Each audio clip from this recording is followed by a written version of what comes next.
Oke, bismillahirrahmanirrahim. Assalamualaikum warahmatullahi wabarakatuh. Waalaikumsalam warahmatullahi wabarakatuh. Selamat siang teman-teman. Siang Bu. Bagaimana kabarnya? Alhamdulillah. Alhamdulillah, kita bertemu kembali dalam mata kuliah usul fikih pada siang hari ini. Pada pertemuan kali ini kita mempunyai satu tema pokok bahasan. Namun sebelum itu mari kita membuka perkuliahan siang hari ini dengan membaca basmalah. Bismillahirrahmanirrahim. Oke, sebelum kita mulai materi, saya akan membacakan daftar hadir dulu ya, presensi. Siapa yang dipanggil namanya, silakan merespon. Zahra, Hadir. Niken, Hadir Bu. Aisyah, Hadir Bu. Anissa, Hadir. Alia, Hadir. Dina. Oke, hadir semua ya, alhamdulillah. Baik, langsung saja hari ini kita akan membahas mengenai dalil-dalil hukum Islam atau dalil-dalil syarak. Yang mana ketika kita mempelajari usul fikih untuk menetapkan suatu aturan atau hukum, dari mana aturan itu berasal? Nah, berasalnya adalah dari dalil-dalil hukum Islam ini. Nah, apa saja jenis-jenisnya dan bagaimana implementasinya nanti kita akan bahas bersama-sama, dimulai dari siapa yang perkuliahan terlebih dahulu atau siapa yang pembelajaran ya. Tentunya dalam belajar pasti kita akan punya capaian. Untuk apa sih kita belajar ini? Capaian dari pembelajaran ini nanti diharapkan mahasiswa mampu untuk memahami apa saja yang menjadi dalil-dalil hukum Islam.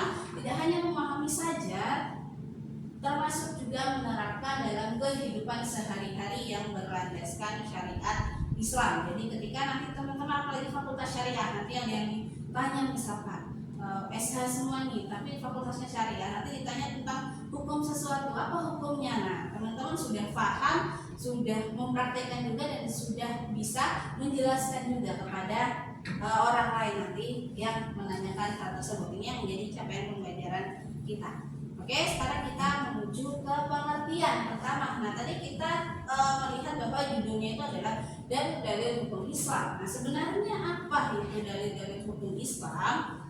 Dalil-dalil hukum Islam adalah suatu dasar yang dijadikan landasan dalam penetapan hukum Islam. Ya, jadi dasar atau fondasi yang dijadikan sumber atau rujukan untuk menetapkan hukum atau syariat Islam. Apa fungsinya? Tentu saja dalil-dalil hukum Islam ini berfungsi untuk menjadi pedoman bagi umat muslim dalam kehidupan sehari-hari kita untuk melaksanakan misalkan ibadah, muamalah. Kita tidak bisa melaksanakan itu tanpa mengetahui hukumnya. Dari mana hukum itu berasal? Dari dalil-dalil ini tadi. Dan untuk memastikan konsistensi dan keabsahan hukum Islam yang berlaku. Hukum Islam yang berlaku, apalagi yang bersumber dari aturan utama, aturan pokok, maka sifatnya adalah mutlak. Ketika mutlak tentu saja berlakunya adalah suatu keharusan. Nanti kemudian bagaimana contoh-contoh lain sebagainya akan kita bahas kemudian. Nah, dalil atau dasar hukum utama dalam mempelajari dalil hukum Islam ini adalah tertuang di dalam surat An-Nisa ayat 59. Ada yang tahu bagaimana bunyi ayatnya?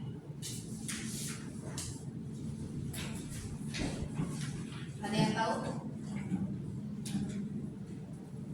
Ya, silakan Mbak Niken. Ini dibaca Bu.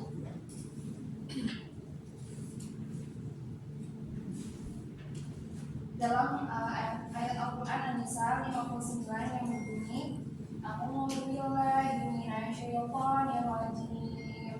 Bismillahirrahmanirrahim.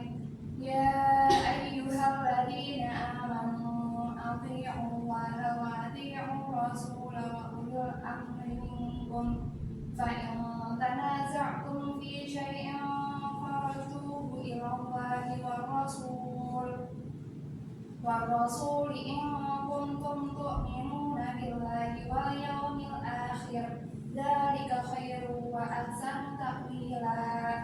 Yang artinya, wahai orang-orang yang beriman, taatlah Allah dan taatlah Rasul Nabi Muhammad, serta di ulul amri, pemegang kekuasaan di antara kamu. Jika kamu berbeda pendapat tentang sesuatu, kembalikanlah kepada Allah Al-Quran dan Rasul Sunnahnya. Jika kamu beriman kepada Allah dan hari akhir, yang demikian itu lebih baik bagimu dan lebih bagus akibatnya di dunia dan akhirat. Terima kasih, Bu. Baik, terima kasih Mbak Niken. Nah, tadi kita sudah dengar bersama ya. Jadi dari ayat ini kita bisa melihat bahwa Allah menyeru kepada siapa? Kepada orang yang beriman. Ketika terjadi perbedaan pendapat tentang sesuatu atau dalam hal ini kebingungan dalam menetapkan hukum, kemana kembalinya? Kembalinya ke dalil-dalil pokok itu tadi, diantaranya Al-Quran dan As-Sunnah. Nah, jadi kita di sini sebagai umat Muslim kita harus dan wajib mengetahui ya apa yang menjadi dalil-dalil pokok dalam hukum Islam. Oke, selanjutnya. Nah, macam-macamnya apa saja? Tadi di sini kalau secara keseluruhan ya, secara umum itu dibagi menjadi dua, dalil pokok dan furu ya atau cabang. Nah, yang pokok itu berarti yang kedua tadi, yang 1 dan 2 tadi seperti di surat An-Nisa ada Al-Quran, As-Sunnah atau hadis, dan furu'nya adalah ijma dan juga qiyas yang nanti akan kita bahas dan kita diskusikan satu-satu. Yang pertama kita ke Al-Quran terlebih dahulu. Apa itu Al-Quran yang kita baca sehari-hari? Bisa baca Al-Quran ya semuanya ya? Oke, pasti bisa. Al-Quran adalah kalamullah. Nah, kalamullah atau perkataan Allah ya, atau firman Allah yang diturunkan kepada Nabi terakhir Nabi Muhammad SAW melalui perantara malaikat Jibril. Ada yang tahu ayat apa yang pertama kali diturunkan? Surat apa? Oke, Al-Alaq. Nah, yang di situ perintahnya adalah Iqra, bacalah. Nah, jadi dari perintah itu kita bisa menyimpulkan bahwa perintah untuk membaca itu bersumber dari itu tadi, ketika ayat itu turun pertama kepada Nabi yang berisi perintahnya adalah untuk membaca Iqra. Oke. Pertama, Al-Quran itu turunnya secara mutawatir ya, atau secara bertahap, kemudian disusun menjadi suatu mushaf dan diriwayatkan secara mutawatir, dan hukum membacanya adalah ibadah. Nah, kemudian apa saja contoh implementasi? Nah, Al-Quran itu isinya apa sih sebelum ke contoh implementasi? Isinya banyak sekali yang berisi mengenai al-ahkam, tidak hanya hukum saja atau ahkam saja, namun juga segala jenis permasalahan yang ada itu sudah tertuang dalam Al-Quran. Nah, misalkan contoh implementasinya pada masa Nabi, pada saat itu ketika Allah menurunkan perintah kepada Nabi untuk menunaikan sholat. Nah, di dalam salah satu ayat Al-Quran di surat Al-Baqarah ya, ayat 43. Nah, di sini Allah memerintahkan untuk sholat ya. Jadi aqimus sholat wa atuz zakah warka'u ma'ar raki'in. Jadi untuk mendirikan sholat. Oke, kemudian yang kedua perintah puasa. Nah, perintah puasa ya yang ini kemudian menjadi rukun Islam. Nah, ini tadi seputar Al-Quran. Setelah ini kita beralih kepada tema-tema berikutnya. Saya berikan waktu kurang lebih 1 menit ya kepada teman-teman untuk berdiskusi. Nanti kita bagi menjadi 3 kelompok nih. Tadi kelompok 1 Mbak Zahra dan Mbak Niken, kemudian kelompok 2 Mbak Aisyah dan Mbak Anissa, kelompok 3 Mbak Alia dan Mbak Dina. Silakan boleh browsing dari HP, cari di internet boleh. Nanti teman-teman mencari kelompok 1 tentang As-Sunnah, kelompok 2 tentang Ijma, dan kelompok 3 tentang ya, silakan. Kemudian nanti kita diskusikan bersama-sama.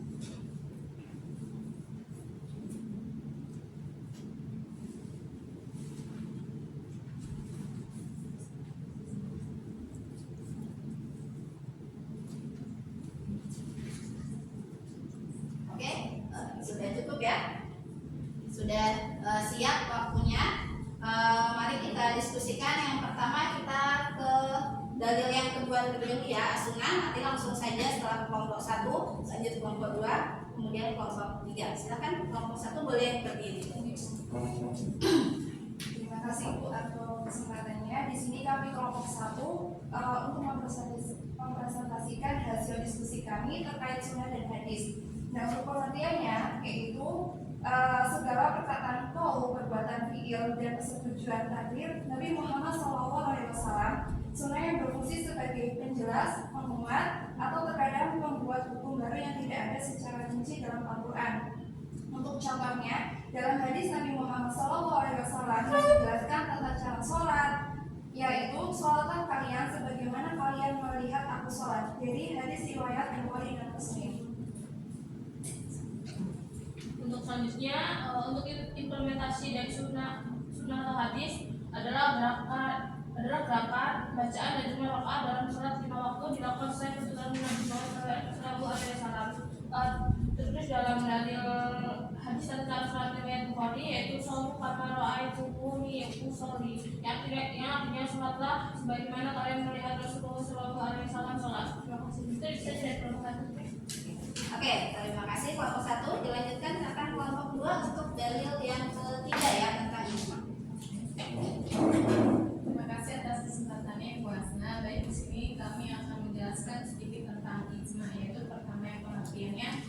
Ijma itu kesepakatan para mujtahid atau ahli hukum Islam dari umat Muhammad SAW atau suatu hukum syara setelah wafatnya Nabi SAW. Ijma mengindikasikan adanya kebenaran karena umat Islam tidak akan bersepakat dengan dalam kesesatan. Contohnya yaitu konsensus ulama tentang kewajiban mengumpulkan mushaf Al-Quran dalam satu jilid standar pada masa sahabat. Itu implementasinya itu ada bentuk mushaf Al-Quran yang kita kenal dan gunakan saat ini adalah sebagai ijma. Baik, terima kasih kelompok 2. Silakan kembali dulu. Selanjutnya kelompok 3 silakan. Terima kasih untuk waktunya. Saya akan menjelaskan mengenai kias, yaitu disebut analogi. Pengertiannya mengenai kias itu mengamalkan hubungan suatu masalah baru yang tidak ada nasnya atau dalil dalam Al-Quran dan Sunnah dengan menganalogikannya kepada masalah lama yang ada nasnya karena adanya ilah atau sebab hukum yang sama. Kemudian ada pun contohnya yaitu dalil khamar atau minuman keras yang diharamkan di dalam Al-Quran karena adanya ilahnya adalah pemamukan. Dan menjelaskan konsep hukumnya. Kemudian bisa dianalogikan bahwa contoh dari kias itu berupa narkoba dan obat-obatan neraka.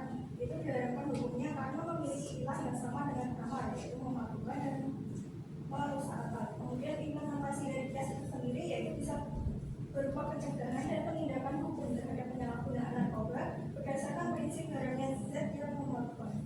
Oke, silakan. Oke, kita akan semua kuisnya gampang kok ya. Ini kita sudah pelajari juga. Teman-teman pasti tahu.